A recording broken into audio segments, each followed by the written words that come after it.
ನರಿಯ ಮೋಸದ ಗೆಳೆತನ. ಒಂದು ದೊಡ್ಡ ಅರಣ್ಯದಲ್ಲಿ ಚತುರ ನರಿ ಒಂದು ಇತ್ತು. ಅದರ ಹೆಸರು ಚಿಕ್ಕು. ಅದು ತನ್ನ ಚಾಣಾಕ್ಷತನದಿಂದ ಎಲ್ಲರನ್ನೂ ಮೋಸಗೊಳಿಸುತ್ತಿತ್ತು. ಒಮ್ಮೆ ಅದು ಹಸಿದು ಬಳಲಿ ಅಲೆಯುತ್ತಿರುವಾಗ ಒಂದು ಸಣ್ಣ ಮೊಲವನ್ನು ಕಂಡಿತು. ಮೊಲದ ಹೆಸರು ಬುದ್ಧಿ. ಬುದ್ಧಿ ತುಂಬಾ ನಿರ್ಮಲ ಹೃದಯದ್ದು. ಅದು ಹೂವುಗಳನ್ನು ಕೂಡಿಸುತ್ತಾ ಸಂತೋಷವಾಗಿ ಆಡುತ್ತಿತ್ತು. ಚಿಕ್ಕು ನರಿ ಮೊಲದ ಬಳಿ ಹೋಗಿ ಮೃದುವಾಗಿ ಮಾತನಾಡಿತು. ಏನು ಬುದ್ಧಿ, ಇಷ್ಟು ಸುಂದರವಾಗಿ ಆಡುತ್ತಿದ್ದೀಯಲ್ಲ? ನಾನು ಒಬ್ಬಂಟಿಯಾಗಿದ್ದೇನೆ. ನನಗೆ ಗೆಳೆಯರಿಲ್ಲ. ನೀನು ನನ್ನ ಗೆಳೆಯನಾಗುವೆಯಾ ಎಂದು ಕೇಳಿತು.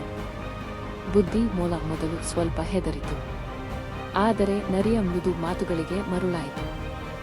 ಸರಿ ಚಿಕ್ಕು, ನಾವು ಗೆಳೆಯರಾಗೋಣ ಎಂದು ಒಪ್ಪಿಕೊಂಡಿತು. ಅಂದಿನಿಂದ ಚಿಕ್ಕು ಮತ್ತು ಬುದ್ಧಿ ಪ್ರತಿದಿನವೂ ಒಟ್ಟಿಗೆ ಆಡುತ್ತಿದ್ದವು. ನರಿ ಬುದ್ಧಿಗೆ ಸಿಹಿ ಹಣ್ಣುಗಳನ್ನು ತಂದುಕೊಡುತ್ತಿತ್ತು. ನೀನು ನನ್ನ ಉತ್ತಮ ಗೆಳೆಯ, ನಾವು ಎಂದಿಗೂ ಬೇರೆಯಾಗಬಾರದು ಎಂದು ಹೇಳುತ್ತಿತ್ತು. ಬುದ್ಧಿ ಸಂತೋಷದಿಂದ ತನ್ನ ಎಲ್ಲಾ ರಹಸ್ಯಗಳನ್ನು ನರಿಗೆ ಹೇಳುತ್ತಿತ್ತು. ತನ್ನ ಗುಹೆಯ ಸ್ಥಳ, ತನ್ನ ಸ್ನೇಹಿತರ ಬಗ್ಗೆ ಎಲ್ಲವನ್ನೂ. ಒಂದು ದಿನ ಚಿಕ್ಕು ಹೇಳಿತು, ಬುದ್ಧಿ, ನಾಳೆ ನನ್ನ ಮನೆಗೆ ಬಾ. ನಾನು ನಿನಗೆ ವಿಶೇಷ ಊಟ ತಯಾರಿಸುತ್ತೇನೆ. ನಮ್ಮ ಗೆಳೆತನಕ್ಕೆ ಆಚರಣೆ ಮಾಡೋಣ. ಬುದ್ಧಿ ಸಂತೋಷದಿಂದ ಒಪ್ಪಿಕೊಂಡಿತು. ಆದರೆ ಅರಣ್ಯದ ಹಳೆಯ ಕಾಗೆಯೊಂದು ಇದನ್ನು ನೋಡಿ ಬುದ್ಧಿಗೆ ಎಚ್ಚರಿಸಿತು. ಜಾಗ್ರತೆ ಬುದ್ಧಿ, ನರಿ ಚತುರ. ಅದರ ಮಾತುಗಳಲ್ಲಿ ಮೋಸವಿದೆಯೇ ಎಂದು ಹೇಳಿತು. ಆದರೆ ಬುದ್ಧಿ ನಂಬಲಿಲ್ಲ. ಚಿಕ್ಕು ನನ್ನ ನಿಜವಾದ ಗೆಳೆಯ ಎಂದು ಹೇಳಿ ಹೊರಟು ಹೋಯಿತು. ಮರುದಿನ ಬುದ್ಧಿ ನರಿಯ ಗುಹೆಗೆ ಹೋಯಿತು. ಗುಹೆಯಲ್ಲಿ ಸಿಹಿ ವಾಸನೆ ಬರುತ್ತಿತ್ತು.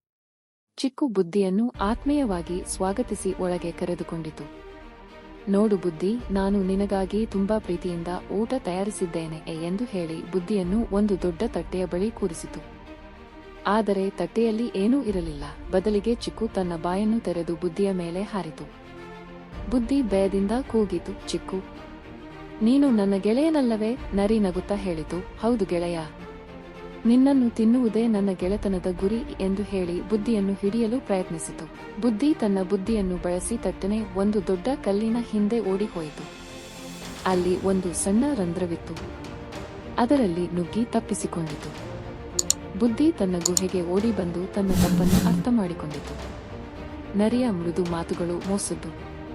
ನಿಜವಾದ ಗೆಳೆತನವು ವಿಶ್ವಾಸದ ಮೇಲೆ ನಿಂತಿರುತ್ತದೆ, ಮೋಸದ ಮೇಲಲ್ಲ ಎಂದು ತಿಳಿದುಕೊಂಡಿತು. ಅಂದಿನಿಂದ ಬುದ್ಧಿ ಎಲ್ಲರೊಂದಿಗೂ ಜಾಗ್ರತೆಯಿಂದ ವರ್ತಿಸುತ್ತಿತ್ತು. ಚಿಕ್ಕು ನರಿ ತನ್ನ ಮೋಸ ವಿಫಲವಾಗಿ ಹಸಿದುಕೊಂಡೇ ಉಳಿಯಿತು. ಅರಣ್ಯದಲ್ಲಿ ಈ ಕತೆ ಹರಡಿ ಎಲ್ಲ ಪ್ರಾಣಿಗಳು ನರಿಯಿಂದ ದೂರವಿರುವಂತೆ ಎಚ್ಚರಿಕೆಯಾದವು. ನೀತಿ, ಮೃದು ಮಾತುಗಳ ಹಿಂದೆ ಯಾವುದು ಅಡಗಿದೆ ಎಂದು ಯೋಚಿಸಿ ನೋಡಿ. ನಿಜವಾದ ಗೆಳೆತನವು ಪ್ರೀತಿ ಮತ್ತು ವಿಶ್ವಾಸದಿಂದ ಬೆಳೆಯುತ್ತದೆ, ಮೋಸದಿಂದಲ್ಲ.